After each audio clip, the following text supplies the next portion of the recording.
Hello, good evening. Thank you for joining us. This is News 360 live from our studio here at Adesanwe Kanda. I am Isa Moni. And I am AC Benewa Otu. Top of the bulletin this hour. 360 Headlines is brought to you by... One person dead from suspected case of cerebrospinal meningitis at Koforidua Secondary Technical.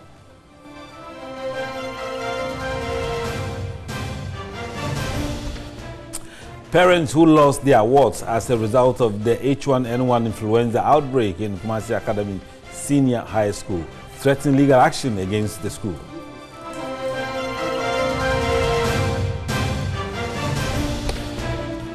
On our series on 2016 election in retrospect, we bring you how Media General projected then opposition leader Nana Addo Dankwa Akufo-Addo as winner of the polls.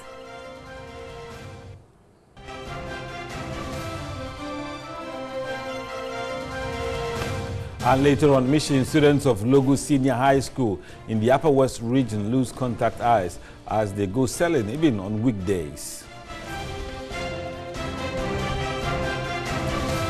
And on the international front, Libya's UN-backed government agree with Italy to establish a joint operation room for tackling activities of migrant smugglers and traffickers.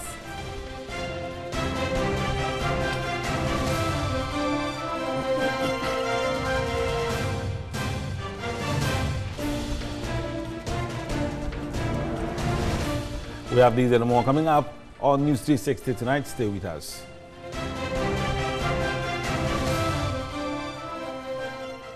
And to our very first story, and pupils at the Agona Asafo SDA Basic School still study under poor conditions as the KG department is in a sorry state. The school's walls have developed cracks, serious cracks threatening the lives of pupils. Lucy Ayambile's report. Established 34 years ago, the KG department of the Agona Asafo SDA Basic School has seen no major rehabilitation. This has resulted in deep cracks on the walls, including the writing board. The wooden pillars supporting the building has decayed and hanging. Classes are halted whenever it rains due to some leakages on the roofs. The junior high students are also kept in a pavilion, which is also suffering from the same fate as the KG department. There is no staff common room, hence teachers sit under the shade of this tree to perform their other duties. And farmers within the Gomoa East district consider the unavailability of irrigation facilities to be the most challenging aspect of farming business in the area. The government is to assist them with the construction of dams to help practice an all-year-long farming. Lucy Ayamila has filed this report. Farming is the major occupation within the Gomoa area. Most farmers solely depend on rains for their farms, thereby limiting their activities to only rainy seasons.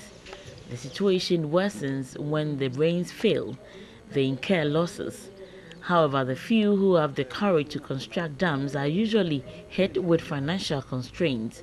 According to a farmer at Gomoa Abasa, Kojoba, farming without an irrigation system is the most challenging ordeal of most farmers in the area. Adding other farming tools are not easy to come by. You go to the agri-engineering site to get some of these things procured for yourself. You'll be told some is not there. Meanwhile, you also see that, yes, these are the things lying down there. They'll tell you to go and come, go and come, go and come. You get fed up, you will not go anymore, you will not go there anymore. So if government could really come down to the various district assemblies to get this equipment and machineries down there, I think that it will really help us. He noted the youth are gradually developing interest in agriculture and urged the government to consider extending the one village, one dam policy to the southern part of the country to sustain the country's agricultural sector. Nantongba Abdullah is also a farmer who appealed for government support for farmers within Gomoa Abasa with the construction of a dam. We want to get about a 3 acres piece of land for the dam. So therefore we may needed another excavator to for this excavator, for this dozer to extend and the dam, so that we get about 3 acres or 4 acres land to occupy the water, so that we can irrigate the farm all year around. According to the farmers, the use of solar panels to draw water from a dam to the farm would help boost production. To Koforidua now, the new Dwabi Municipal Health Directorate has confirmed a second-year science student of Koforidua Secondary Technical has died of cerebrospinal meningitis. Denise Champon, 16, died on December 7, 2017 at the Koforidua Central Hospital. According to the senior housemaster of the school who spoke off camera, the student took ill 3 weeks ago and was taken to the hospital and died a day after. During a telephone conversation with the news team, the Municipal Disease Control Officer, Dino Hinedu, said the new Juhabin Municipal Health Directorate visited the school on Saturday morning to educate students and teachers on the disease. She says students have been asked to immediately report sudden high fever, severe headache and vomiting to the healthcare facility.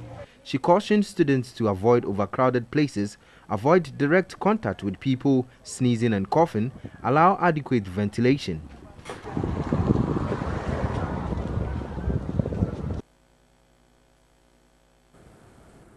Also, I'm now joined by our Eastern Regional Correspondent, Yvonne Nikwe, who is joining us via phone to tell us more about the situation. Good evening, Yvonne, and thanks for joining us. Good evening, Effie. Well, so I know you have visited the school. What is the mood there? I think the school by this evening is quite calm. Early on in the morning, students were first with having some fear and panic because of the death of the second-year student. Okay. The disease control unit of the New Durban municipality visited the school to educate them on exactly what to do. And so they are calm now. I'm hoping that probably by over the weekend and Monday, everything will be fine. Well, so, but these are early days yet. Have you heard from the school authorities about what they're doing? The headmaster of the school is out of town. That is the senior housemaster who was talking. He wouldn't speak calmer, but to say that the students are calm. That is what they were more concerned. And then the disease unit of the municipality has been to the school. Okay. And so hopefully by tomorrow, Sunday, the head of the school will be around for further discussion.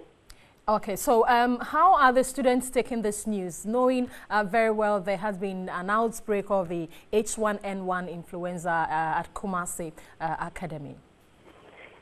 Not sure, there was some fear among them. Of course, we have heard of the Kumaka students one, and so this one happening on a Friday, so here. But quickly when the disease control unit of the municipality went to the school to give them some education, they are calm now. We'll be visiting them tomorrow and then on Monday to see exactly how they have come down. Well, thanks so much. I have been speaking with Eastern Regional Correspondent Yvonne Nikwe, bringing us up to speed on issues or matters arising from the Koforidua Secondary Technical. Back to you, Asa Moni. Right, let's now focus on the issue that has dominated media, is the outbreak of an influenza at Kumaka. Now, let's look at the issue tonight. And some parents who lost their wards to the H1N1 influenza outbreak in Kumasi Academy Senior High School are contesting the autopsy report made public by the Ministry of Health. They claim the report obtained from the hospital officials did not identify swine flu as the cause of death in Kumaka. Parents of the deceased stormed the school when they heard the Vice President, Dr. Mahmoud Baumia, will be visiting to engage with the students and teachers on happenings of the school. Auntie Ya lost her 17-year-old son, Livingston Fojo Ferguson. Late Livingston is the last born of 5 children. The emotional parent said her son complained of being feverish when he came home and was sent to Tafo Government Hospital. He was later referred to the Okonfanochi Teaching Hospital where he died.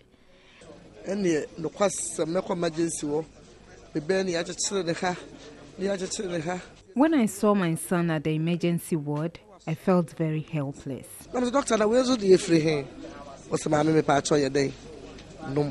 Another bereaved mother, Efia Sewa, who lost her 15-year-old son, has threatened to take legal action against the school.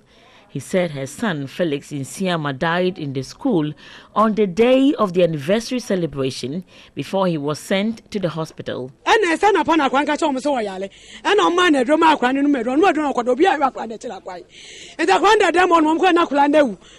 My son told them he was sick.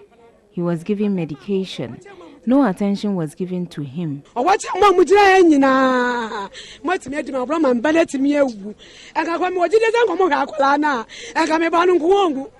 Olivia Achiman does not believe her 15-year-old son, Carlos Ofori, died from H1N1 influenza because the autopsy report given to her by the KNUST hospital says otherwise. What indicated say cause of death no say pneumonia or say severe pneumonia and pakran no mude bi eni ho na niase nyina mude tutu na niase ana was actually say multiple I don't believe in the autopsy report given to me because the doctors keep saying one thing after another. Influential flu best flu as a day flu na me menyintum. The bereaved parents say negligence on the part of the school authorities led to the untimely death of their children. In a related development, families of the 4 students who died from the H1N1 influenza at Kumaka are to get 5,000 cedis each as burial and funeral expenses. Vice President Dr. Mahmoud Baumi announced this when he visited a school to commensurate with the bereaved families and the students. A report by Ibrahim Abubakar.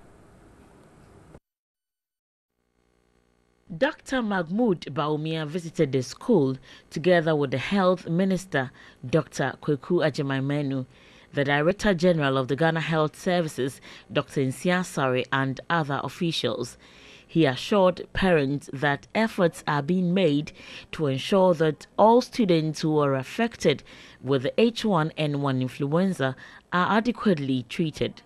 The Vice President pleaded with parents who have taken their wards home to bring them back for vaccination to prevent further spread of the virus. This is a strain of the virus that is treatable. Once we detect it early, it can be treated.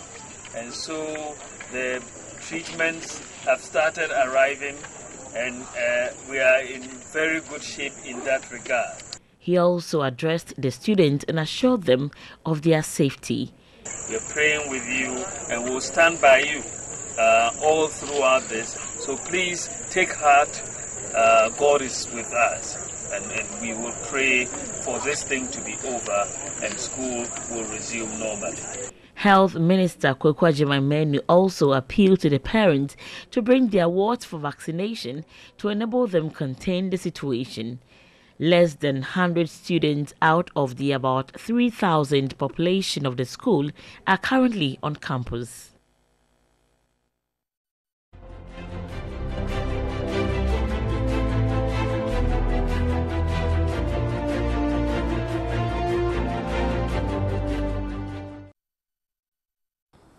You're on News 360, and let's roll back the months and the weeks to a year ago today. And exactly a year ago, Media General Group projected that then opposition leader Nana Addo Dankwa Akufo-Addo had won the 2016 elections. Soon after the group's projected provisional results from the Election Command Center, the Electoral Commission declared the final results. Natalie Ford brings us a throwback of events. 2016, Media General Group launched the Election Command Center as the group's tagline for all election-related programs on its platforms. Election-related programs were run on TV3, Onya FM, 3FM, Connect FM, Akoma FM, and 3news.com. Eye on the Seat, The Key Point, and Constituency Link were among the programs churned out across platforms to interrogate election-related issues. The network deployed the largest news crew across the country to cover all election-related activities. I was in the Bunahafu region where I was reporting from. The electorates were well informed, and so it made the work a bit easier. As early as 3 a.m., I went to a polling station and there were already people who had queued up, but they had decided to give themselves numbers. And so I'm number 1 and you are number 2, number 3 in that order. So when polling began, there was no point fighting over who came first because we had devised a strategy of knowing who votes first. And I think that was one of the reasons why we saw the peaceful elections that we saw last year. That part of the country, the network was bad, so we had to go hang on a tree to make that report. And but at the end, that's what makes you a journalist. I set out to just do entertainment only. I had done business and political reporting before. I had reported on elections the 4 years before. In the entire constituency, I was literally the only person in the whole of Ablekuma West constituency. So moving around from one polling station to the other. And then the most difficult part was when we got to the collation center, we had to stay there for almost 24 hours before the results there was declared. Well, the challenges would be in the early stages of the voting day when we wanted to get the aspirants, especially the NPP and NDC candidates, to talk to. You know, everyone was laid back a bit. They didn't want to talk because the elections had started. While reporters were on the ground, selected presenters delivered compelling news throughout the day. Provisional results collated by the Election Command Center indicated then presidential aspirant Nana Akufo-Addo was in the lead. All the independent rating agencies gave us the best of marks to be the number 1 when it comes to coverage of elections on television platform. After we had collated our own provisional results, we were contemplating who to announce that per our provisional results at the Election Command Center. Nana Akufo-Addo was leading, and possibly, all other things being equal, was going to be announced as the president-elect of the Republic of Ghana. I took the paper and I just said, per our own projections. Up until now, people meet me in traffic and you know, they go like, oh no, NDC Luzu, you know, so he's the one who announced that Nana was going to. Why? Because people, you know, believed what TV3 was putting out there, and that's why we invested a lot in the infrastructure of the command center. In efforts to deliver accurate news, the team verified and finally announced the results. Abraham Asari was TV3's head of news during election 2016. We prepared very well. We had the Election Command Center where we received all the results as they trickled in from all over the country. We deployed reporters to every constituency, close to all the polling stations we had in this country. You know, so results kept coming, and we had the Election Command Center where we collated all the results, you know, and then we transmitted them, you know, via our system into the studio live. We began our work in terms of coverage on the 1st of December, when we had the special voting for media persons and security personnel across the country, and we covered it quite perfectly. By the Electoral Commission, you know, all the press conferences, we were able to bring them live to our viewers and to our listeners on radio and of course online. Everybody was here, and it was quite challenging, but also quite demanding and quite exciting. The command center was equipped with the latest technology and infrastructure to collate credible results.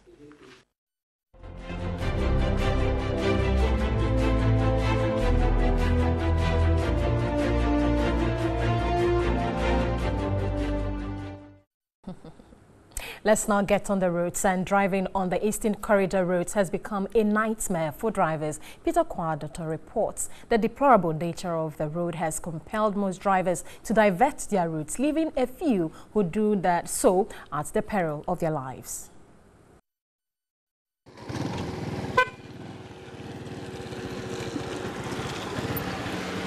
This is what has become of the infamous Eastern Corridor roads. Accidents, vehicular breakdowns and other challenges are common on this stretch. This truck reportedly capsized nearly 2 weeks ago after it attempted to force its way through the mud here. It took them 3 days to fix it at Hohoi.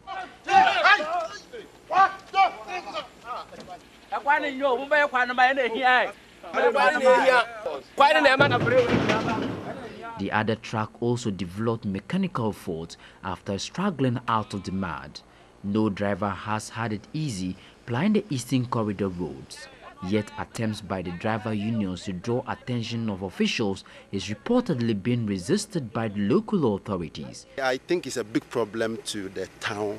In the first place, if the district assembly should let the government know that this is a problem cars are facing, so that the government can turn its attention to them and solve this very problem. All attempts to organize demonstration against this hardship have not been successful. The local authorities warn that would go against ongoing plans to get Jasikan to be the new regional capital. The Bupe Road is not accessible now. Eastern Corridor is in a terrible state. These are the issues to consider, not new region. They should fix the road and stop bothering us with creation of new regions. Rain or shine, the Eastern Corridor Road is a danger to motorists. This Niger-bound cargo truck lost its balance near Todome in the North Dane district on Tuesday. The goods had to be offloaded before any attempts at working on the track. Residents along the stretch are outraged about what they called abject neglect. This road has been the talking point for many decades until former President Mills took the initiative. Even that, many years passed without any fruitful outcome. The present situation of a total recall of the contractors is heartbreaking, to say the least. The contractors on the Hohoi-Jasikan stretch are equally disappointed. They appeal to government to fast-track resolution of whatever is impeding the completion of the road. Right, and then you saw those rules. Very worrying situation. Yeah, that's why we still have things, prices of goods going higher and higher. It adds to the cost of living. The driver or the owner of these locks will definitely add the cost of moving. But that's why, during campaign time, when others are constructing roads, those in opposition will say, but you look at it and you say, at the end of the day, it adds to the cost of living. You're watching News 316. Up next, Mission.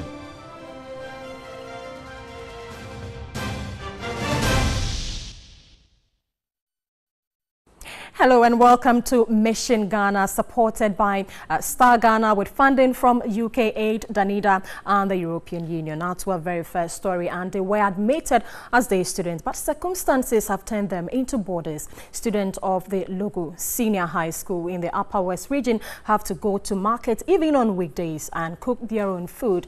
Contact hours is lost and teachers cannot assure of quality period for teaching and learning.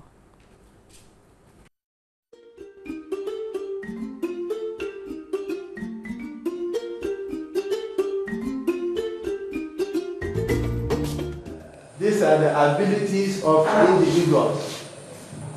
And I didn't get the other part of your definition. In the classroom, but many cannot concentrate. That is what they told me. Like other students, they would have had lunch prepared for them. But it is not the same here at Logu Senior High School. This is the Logu community. This community hosts the Logu Senior High School, a day school.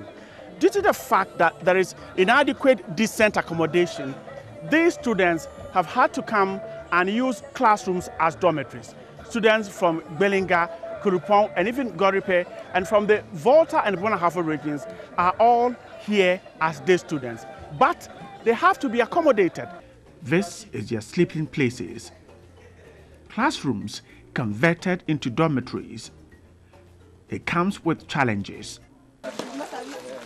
Ambitious. You want to swallow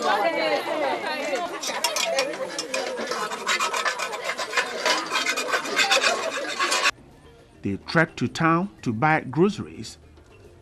Preps is sometimes missed.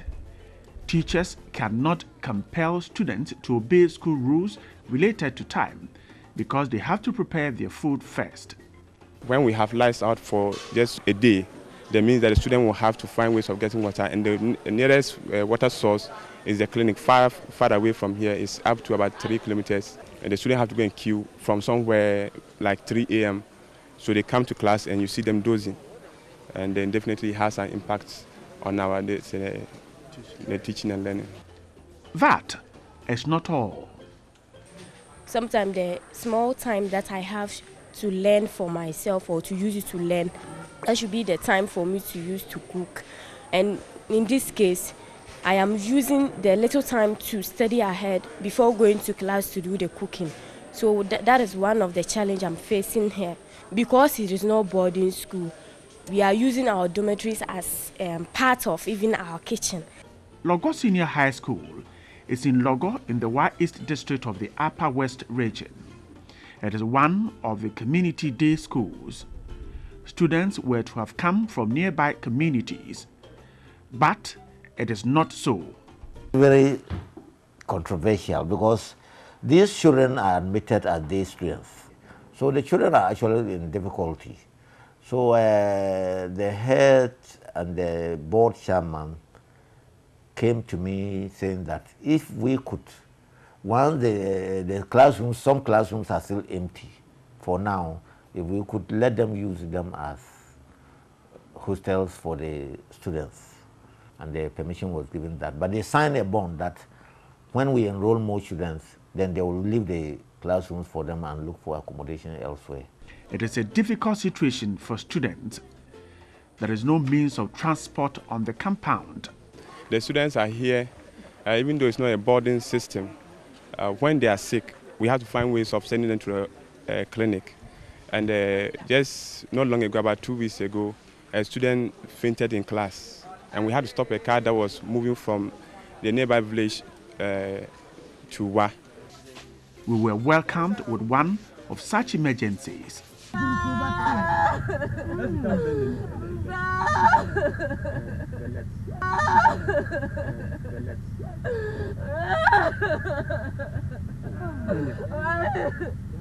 Shocked students looked on while we drove away. She recovered and returned to school. School officials say help is needed. I will plead that if there is any way, we need accommodation and we need a means of transport so that in case a student falls sick, currently we have a situation like that. How are we sending these students to the nearby health facility? So we just need a vehicle and then hostel facilities. Other basic infrastructure is non-existent. A makeshift bathroom serves both girls and boys. I appeal to stakeholders and community members, the chief and others, to see whether they can put up some rooms for renting, so that at least, or I went to the ensemble, whether they could even put up a hostel and rent it out to the students. And they said they were going to look at it. While the Regional Education Directorate appeals, the District Assembly says constructing a boarding facility is beyond its means. 300 students were placed there, and already 196 students have reported. That is twice of last year's figure. It's beyond the capacity of the assembly, because we need the intervention of the central government and other NGOs and people who are well-wishers for the school. The students are not perturbed by this. A bright future is ahead of them despite the challenges. They have braced themselves up for the 3-year journey ahead. Perhaps they may benefit from the $40 million facility approved by Parliament for the Secondary Education Improvement Project.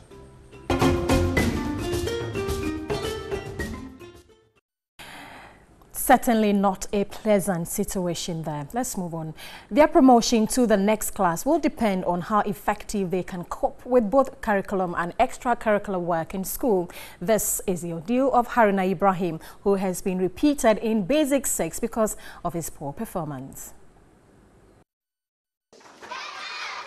All work and no play, they say, makes Jack a dull boy. Thursdays, just like any other weekday, is usually a busy day for both students and teachers of the Zinga DA Basic School in the Kassena Nankana West District of the Upper East region. Established in 2011, the Zinga DA School has 9 classes with a total student population of 473, from kindergarten 1, 2, basic 1 up to an unapproved junior high school 1.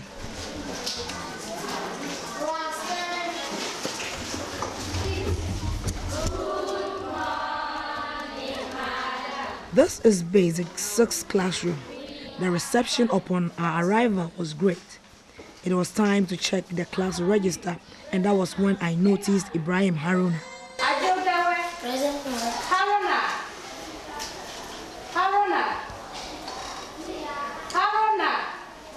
Is Haruna in the classroom? Yes. Just like his classmates, Ibrahim Haruna was expected to respond "Present, Madam," at the mention of his name by his class teacher. This is just one of the Herculean tasks faced by his teachers, who have seen him through kindergarten 1 to basic 6. Up and say one water-related diseases, no. Stand up, Haruna. Stand up and mention one water-related diseases, no. You don't know, you forget. Ibrahim Haruna is 16 years. He should have completed junior high school per his age, but is still in basic 6 because he did not start school early regardless. Though hearing impaired, Ibrahim Haruna has pulled through in the mainstream school to be in basic 6. Sadly, he was denied a promotion to junior high school in the 2017 academic year. The headmaster of the Zinga DA school, Isaaku Clement, says Ibrahim Haruna needs to pull his weight. The reason why he was repeated is we want to see whether he will be able to cope up. Because if we push him to JHS, he cannot cope up with those he was with. That's why we will have appealed to the government if they can help us with hearing impaired instruments. Ibrahim Haruna is the eldest in his class. This gives him an edge over his mates, thus creates room for a little bullying. But that is not reason enough for his mates to desert him academically. For his mates, a little effort to pull Haruna along is all they can afford. Thus they do by miming sentences with eye contact for him to repeat. One is what? Yellow fever. Haruna, put and damn say one is what? Yellow fever. His class teacher, Felicia Derry, tells me that Ibrahim Haruna has one of the best handwriting in the class. She recounts her moment with him in her new class. It's so punctual. Every day you have been coming to school, you never become absent a day so. So we're very present all the time. Very hard working. The only problem is learning in the classroom. Even the garden there, when latecomers, they ask latecomers to go and work, you see Haruna working with them. This is the kindergarten 2 class. It has 83 pupils instead of a maximum of 45 pupils. The class has 2 physically challenged pupils, Amanba Naomi and Abenjen Kumange. In the same class is Emmanuel Apa Prince, the 3rd physically challenged pupil. Prince is not a registered pupil but comes to school each day with his grandma, who is a teacher. In the absence of a special school for children with disabilities in the Kassena Nankana West District, Prince's grandma, a nursery 2 teacher, finds solace bringing him along to school each day. In here again are 3 visually impaired pupils, Ayaga Faustina, Apenduga Francis, and Anne Akwagwe Kelvin. In totality, 6 pupils in kindergarten 2 are living with different forms of disabilities. Ghana's 2014 all-inclusive education policy seeks to offer equal opportunities to education in mainstream education to persons with disability and insists on enabling conditions for persons with disability. But how well are they being cared for? The Zinga School has no textbooks and lesson notes for pupils and teachers.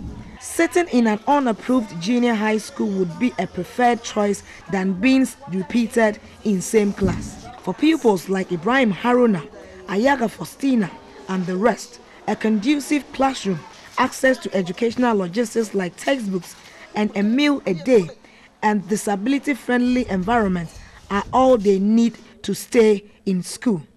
Zubaida Ismail, TV3 News, Zena.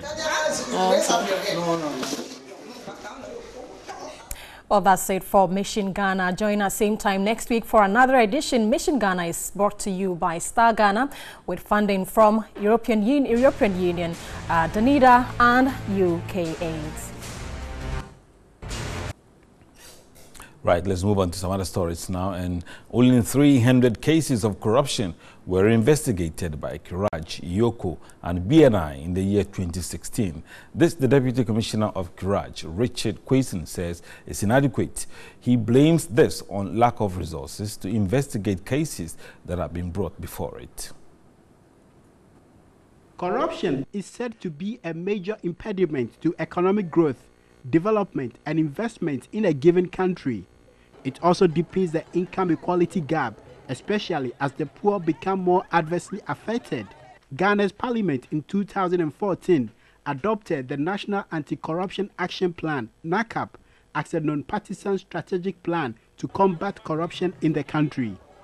NACAP envisions a sustainable democratic Ghanaian society founded on good governance, high ethics, and integrity. The Deputy Commissioner of SHRAG, Richard Quayson, said government should adequately resource the commission to enable it to provide effective support to the implementation of NACAP. Last year and last 2 years, we were unable to do any serious monitoring of the implementation of the program because of resources. So next year, we are hoping that we'll have the resources to do that. And it's something that the nation must take seriously. The first Deputy Speaker of Parliament, Joe Osei Owusu, said as a society, we have not developed the mindset to fight corruption, adding it must begin from childhood. The mindset that fights corruption is developed from a young age. A mindset that sees a wrong thing and stamps up against it, report the person doing that, is built over a period. You don't acquire that after you've grown up. And so our anti-corruption agenda must target young people from now and start developing a mindset, help them develop a mindset that orientates towards nation building. The Deputy Chair of the NCCE, Kathy Addy, said as part of measures to fight corruption, the Commission is advocating for civic education to be put on schools' curriculum. It should start not even at the level of primary school, right from the beginning, right from nursery school. And it should be emphasized in homes when people bringing up their children. The right values, the values of honesty, the values of integrity, the values of doing the right thing, and all those things should be studied from childhood. And that is how we will build a society that can take those values for granted. As things stand, it's difficult.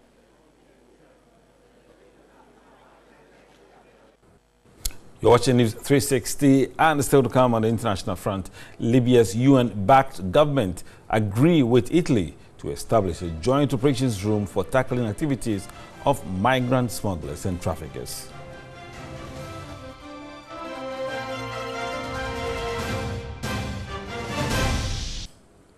Sadia is a combination of suspense, emotions, and dramatic display. The series, which is a pure Ghanaian content, has been premiered and is scheduled to take off on Monday, December 11. Honey, please. All his enemies are going to turn against us, and they're going to be starting with you. You guys are just too stupid to know that she was sleeping or dying. A story that unfolds in a dramatic way, full of suspense, guilt, betrayal, family bonding, and more. Sadia is a 100-episode drama series which talks about patriotism, rural-urban migration, and its related issues. I brought you the girl, Sadia. What do they call you now? I never changed her name. She's still Sadia. A young lady who is born out of wedlock and finds herself in a home which is alien to her suffers the ordeal of not knowing her roots. Group CEO of Media General, Pearl Isiu-Mensah, at the premiere of the production, said the innovation was in fulfillment of the Media General's promise to dominate the airwaves with more of quality Ghanaian content. She explained that it has become a collective responsibility to help boost the movie industry and restore its glory. Hence, such productions will be a starting point. At Media General, we have a very rich and enviable history of promoting local content and making our screens more African so that we can help to impart more of our culture to the generations after us. Assalamu alaikum. Alaikum salam. Amza, yade. Lafiya lo. Ya kai. To, na sinto wani mutum ne jikin hanya. Minister of Information, who was guest of honor at the premiere, Mustafa Hamid, stated that the content of Sadia gives hope to the ordinary person about the prospects of the movie industry. As somebody who is always campaigning for the indigenization of our country, of our institutions, of our values and so on, I'm very, very impressed, and I'm sure that this is not something that I want to miss at all. Some stakeholders of the creative arts industry who witnessed the premiere said such innovations will help diffuse the influx of foreign telenovelas on the Ghanaian media screens. They said the Ghana novella, as it's been termed, will be one of the first remedies to gradually take over the media space with Ghanaian content. We are Ghanaians, and so we should be proud of ourselves as Ghanaians. And so once we begin to go on this tangent, I am so very sure that Ghanaians will embrace it. I'm playing the role of a detective in Sadia. There's a serious murder in the house, and you need a very strong detective. And employ each and every Ghanaian over there to watch Sadia. Sadia debuts on TV3 on Monday, December 11 at 8 p.m.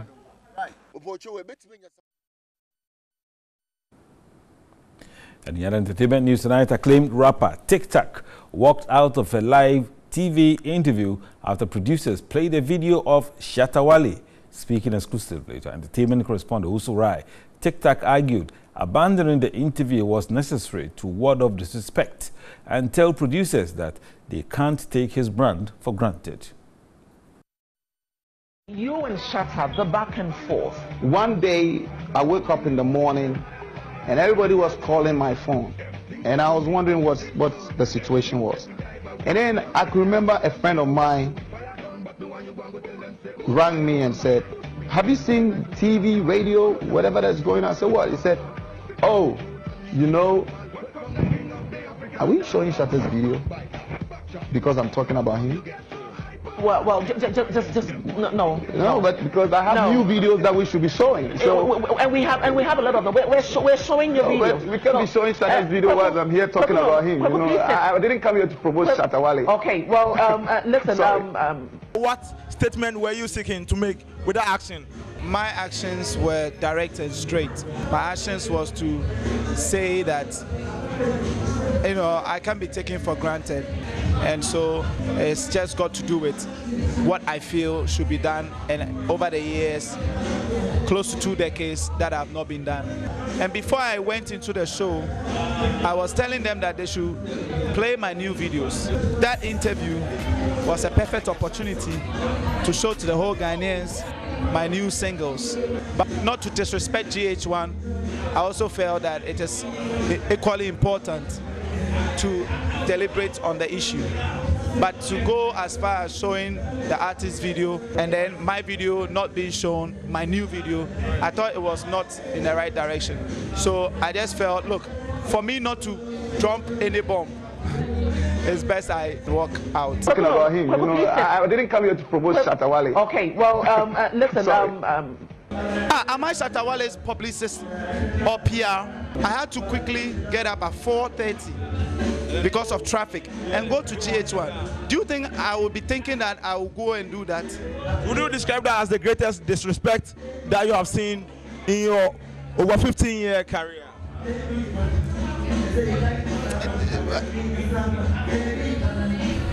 Not the greatest disrespect, but is just unprofessional. She called me to apologize, which I really appreciate. This is not personal. You should understand. This is for my brand. And it's not like I did it because I'm drunk. I don't drink.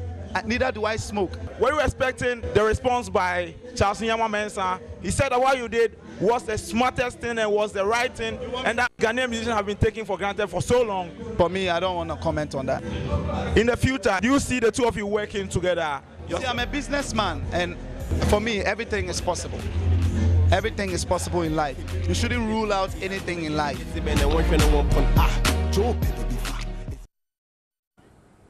And that's it for entertainment. Up next is international news.